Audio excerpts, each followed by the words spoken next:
hormati ya keputusan Partai Nasdem dan keputusan Saudara Anies Baswedan untuk dicalonkan ini sebagai hak konstitusional mereka. Kami tidak cawe-cawe, kami tidak ikut campur. Kami lebih memilih konsentrasi pada pemantapan pada pemenangan 2024 dengan capres kami Pak Prabowo Subianto. Janji politik dari Anies Sandi dengan tujuan mempengaruhi masyarakat untuk menjatuhkan pilihan ke Anies Sandi 5 tahun lalu. Dan dia berhasil. Anies menang, betul. Warganya juga menang. Menangis. Apalagi Anies itu juga kan udah nggak ada masa kerjanya gitu loh. Iya, prestasinya Anies juga apa sih, paling ngubah nama jalan, terus bikin slogan, terus buat balapan yang hasilnya nggak tahu kemana gitu. Lihat tuh kemarin emang tim horenya Anies itu kan ya lagi gencar-gencar banget gitu, masang image kalau Anies itu ya lagi dizolimi. Nggak jauh-jauh kayak pilpres sebelumnya gitu loh. kayak dulu gitu, ngakunya menang, tapi ternyata kalah gitu kan ya. Sebaliknya, suara Partai Nasdem jeblok sejeblok-jebloknya. Menurut data lapangan SMRC, sebelum Partai Nasdem mendeklarasikan Anies Baswedan, suara partai itu 5,4%, masih di atas parliamentary threshold 4%. Di survei bulan November, setelah Partai Nasdem mendeklarasikan Anies Baswedan, suara mereka malah turun jadi 4,8%. Anies Baswedan belum aman. Hal ini bisa buatnya terlempar dari kursi Capres 2024. Dalam politik, semua keputusan bisa saja berubah kapanpun. Itu semua demi kepentingan partai politik dan memuluskan meraih tujuan. Untuk keperluan pemilihan presiden 2024 nanti, perubahan bisa saja terjadi meski ada partai yang sudah mendeklarasikan calon presiden mereka. Banyak peluang yang masih bisa terjadi seperti kemungkinan untuk berkoalisi, sebab saat ini ada 23 parpol sebagai peserta pemilu 2024. Semua partai masih terbuka peluang untuk berkoalisi, namun sudah ada parpol yang berkoalisi sejak lama dan mengulang cerita yang sama, pun posisi Anies Baswedan bisa saja terancam. Ia terancam mati langkah menuju Pilpres 2024. Mantan Gubernur DKI Jakarta itu tak menjadi capres lantaran koalisi perubahan yang didukung Partai Nasdem, Partai Demokrat, dan Partai Keadilan Sejahtera rentan bubar. Analisis itu disampaikan Koordinator Komite Pemilih Indonesia atau TEPI, Jerry Sumampo. Pengamat politik ini menyebutkan koalisi perubahan yang saat ini terdiri dari Nasdem, Demokrat, PKS masih rentan bubar sebelum Pilpres 2024. Adapun koalisi perubahan mengusung mantan Gubernur DKI Jakarta, Anies Baswedan sebagai capres.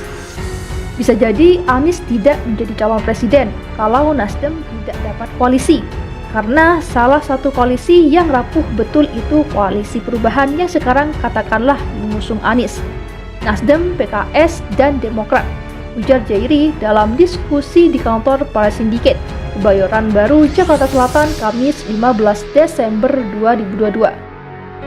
Ini koalisi perubahan baru deklarasi 1 hari, besoknya sudah kelihatan retaknya, imbuh JD. Dalam kesempatan yang sama, pendiri Lingkar Madani atau 5, Ray Rangkuti mengatakan, untuk saat ini koalisi yang solid adalah Koalisi Indonesia Bersatu atau KIB yang terdiri dari Golkar, PAN, dan P3. Tingkat soliditas paling tinggi saat ini adalah KIB, sekitar 70%. Di bawahnya adalah Koalisi Perubahan, 60%, ujar Ray. Sementara Koalisi Gerindra PKB paling rentan bubar sebelum Pilpres 2024, dengan tingkat soliditasnya mungkin 30%, ungkapnya. Diwartakan sebelumnya, Ketua DPP Partai Nasdem Effendi Choiri mengklaim koalisi perubahan sudah disepakati oleh Nasdem, Demokrat, dan P3. Effendi menyebut ketiga partai sudah sepakat untuk berkoalisi menghadapi pemilu 2024. Jadi sudah disepakati berkoalisi. Koalisi perubahan itu sudah sepakat dan sudah final.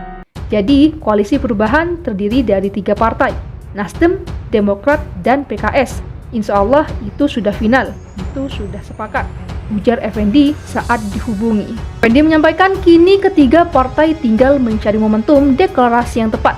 Dia menyinggung Nasdem yang sudah pernah mengusulkan koalisi perubahan dideklarasikan 10 November 2022. Namun saat itu Demokrat dan PKS belum siap. Mungkin yang faktor eksternal itu kan mereka mau dukung siapa, Wapresnya siapa. Jadi berbagai sisi dihitung, berbagai hal dipertimbangkan. Nah, itulah kemudian dicarikan momentum yang tepat. Kapan? Boleh Januari atau Februari. Yang penting calon presidennya sudah ada, tuturnya. Kata Effendi, partai yang tergabung dalam koalisi perubahan sudah sepakat Anies Baswedan yang menjadi capresnya. Anies kerap ikut dalam pertemuan tim kecil Nasdem, Demokrat, dan PKS. Jadi presidennya Anies itu final. Kemudian istilah koalisi kerjasama bertiga namanya koalisi perubahan final dan itu disepakati, kata Effendi. PDI Perjuangan pasti pilih Ganjar Pranowo jadi Capres 2024. Ini penjelasan pengamat politik. Ganjar Pranowo hingga saat ini belum dideklarasikan sebagai calon presiden oleh PDI Perjuangan. Itu lantaran partai berlambang kepala banteng ini sedang melakukan pertimbangan. Sebab selain Ganjar Pranowo, PDIP juga mempertimbangkan Puan Maharani.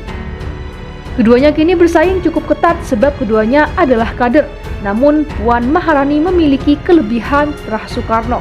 Namun sebenarnya menurut pengamat politik, Ganjar Pranowo bisa mengambil jalan lain jika PDIP lebih memilih Puan Maharani. Sebab Ganjar Pranowo dinilai memiliki elektabilitas yang sangat mumpuni. Peneliti senior Populi Center Afri Madonna meyakini PDIP tak akan berani untuk tidak mencalonkan dan mengusung Gubernur Jawa Tengah Ganjar Pranowo sebagai calon presiden di Pilpres 2024 mendatang. Ia menyatakan demikian dengan mendasarkan pada hasil berbagai besar jajak pendapat lembaga survei terpercaya dan mapan yang menunjukkan keterpilihan Ganjar punya selisih cukup besar dengan kandidat lainnya. Sebagian besar hasil survei dari lembaga-lembaga yang sudah established memperlihatkan bahwa Ganjar masih menjadi calon presiden favorit dengan rata-rata selisih yang cukup besar dari calon-calon favorit lainnya, yakni Anies Baswedan dan Prabowo Subianto, kata Afri Madonna kepada wartawan. Sehingga menurutnya memilih Ganjar sebagai Capres 2024 adalah pilihan paling rasional bagi PDIP. Sebaliknya, jika PDIP tidak memilih Ganjar, maka kartu mati bagi partai berlambang banteng moncong putih tersebut. Karena itu PDIP besar kemungkinan akan tetap mencalonkan Ganjar, kecuali kalau PDIP sudah siap menjadi oposisi lagi, ujarnya. Terlebih jika PDIP memilih Ganjar yang punya elektabilitas cukup besar sebagai capresnya, maka hal tersebut akan lebih mampu meringankan kerja-kerja saat kampanye. Mengingat Ganjar, kata Afri Madonna, sudah punya basis massa yang besar, bahkan di luar dari basis massa PDIP sendiri. Bahkan bisa jadi, mencalonkan Ganjar bisa mendongkrak atau paling tidak mempertahankan suara PDIP. Karena itu, PDIP tidak punya pilihan lain selain mencalonkan Ganjar jika ingin menang. Kas Afri Madonna.